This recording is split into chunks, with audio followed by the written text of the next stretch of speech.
आतापर्यंत तुम्ही वृद्धाश्रम किंवा अनाथाश्रम किंवा महिला आश्रम याबद्दल ऐकलं असेल।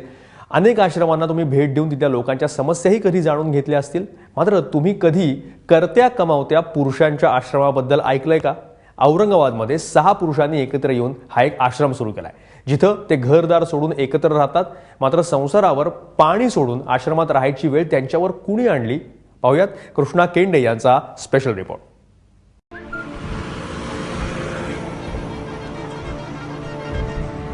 औरंगाबाद शिर्डी रस्त्यावरचा हा बोर्ड आणि इमारत सध्या चर्चेचा विषय आहे, कारण इथं पत्नी पीडितांनी एकत्र येऊन आश्रम सुरू केलाय।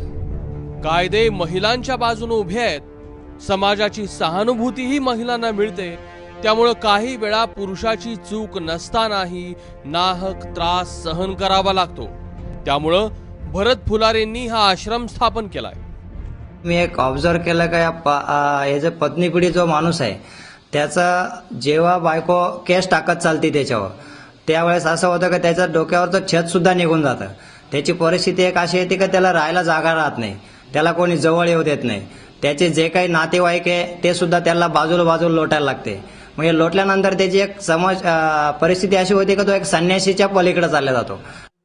सध्या या आश्रमात 6 जण राहतात, स्वतःची कामं स्वतः करतात।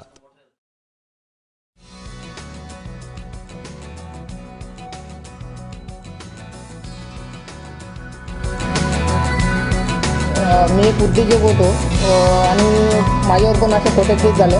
त्याच्यातून मला असा अनुभव आला की एक खोटे केस झाला म्हणजे लोकांचा रोजगार उपलब्ध नसतो, त्यांना रोजगार चालला जातो। अशा लोकांना कोर्ट कचेरीमुळे कोणी कामाला ठेवत नाही, त्या लोकांना आम्ही आमच्या उद्योगधंद्यामध्ये काम लावणार। आणि ज्यांना वाटतं की स्वतःचा उद्योग उभा करायचा त्यांनी जास्तीत जास्त मदत करून या लोकांना स्वतः परत एकदा उद्योगी करणार। हे यांच्याकडे जे असलेलं तंत्रज्ञान आहे, टेक्नॉलॉजी आहे आणि त्यांची जी म्हणजे स्किल आहे, त्या स्किलचा आम्ही जास्तीत जास्त वापर करणार आणि त्यांना रोजगार परत एकदा उपलब्ध करून देणार।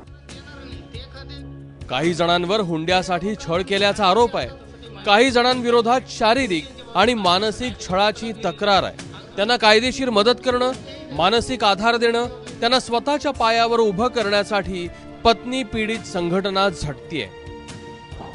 मेरी बीबी ने जो है तो मुझ पे झूठे केस डाले और केस डालने के बाद जो है तो काफ़ी सारा परेशान हुआ। मेरा केस की वजह से काम धंधा भी छूट गया। छूटने के बाद जो है तो घर वाले भी मेरे से परेशान होने लगे। दिन निकला नहीं तो कोर्ट कचहरी। अब उससे मैं बहुत परेशान हो गया था। अब मेरे को इतनी तकलीफ में था कि मैंने सोच लिया था कि मैं सुसाइड कर लूँ, आत्महत्या कर लूँ। और जो है तो काम धंधा भी छूट गया था, सुसाइड कर लूँ सोचा था मैंने। फिर बाद में जो है तो मेरे दोस्त ने मुझे पत्नी पीढ़ी संगठन के बारे में बताया, उनका नंबर दिया। नंबर देने के बाद में जो है तो मैंने उनसे बात की, तो उन्होंने मुझे बहुत सारा कोऑपरेट किया और रहने के लिए जगह भी दी और जो है तो काम पे भी लगाया। पत्नी पीडितांच्या या आश्रमाला खोट्या केसेसमुळे अडचणीत आलेल्यांनी फंडिंग केलंय। त्याशिवाय वर्कशॉपच्या माध्यमातून मिळणाऱ्या उत्पन्नावर या आश्रमाचा कारभार चालतो। तर पत्नी पीडित अत्यल्प आहेत, पहिली गोष्ट आपण लक्षात घेतली पाहिजे। आणि अत्यल्प असताना असा कांगावा करायचा की जणू काय सगळ्या देशांमधल्या सगळ्या बायका पुरुषांवर अन्याय करतायत, तर हा कांगावा सुद्धा कुठेतरी बाईच्या आत्मसन्मानाला, प्रतिष्ठेला धक्का पोचवणार आहे, असं आमचं मत आहे। घटस्फोटांच्या केसेसमध्ये गेल्या काही वर्षात वाढ होताना दिसतेय। त्यामागची कारणं अनेक आहेत, पण विभक्त होतानाही काही वेळा मानसिक छळाचे प्रकार घडतात। काही वेळा न्यायालयीन लढाईत पुरुष आणि स्त्री दोघांचंही मानसिक आणि आर्थिक खच्चीकरणही होतं, जे भरून निघणं अवघड आहे। कृष्णा केंडे, ABP माझा, औरंगाबाद।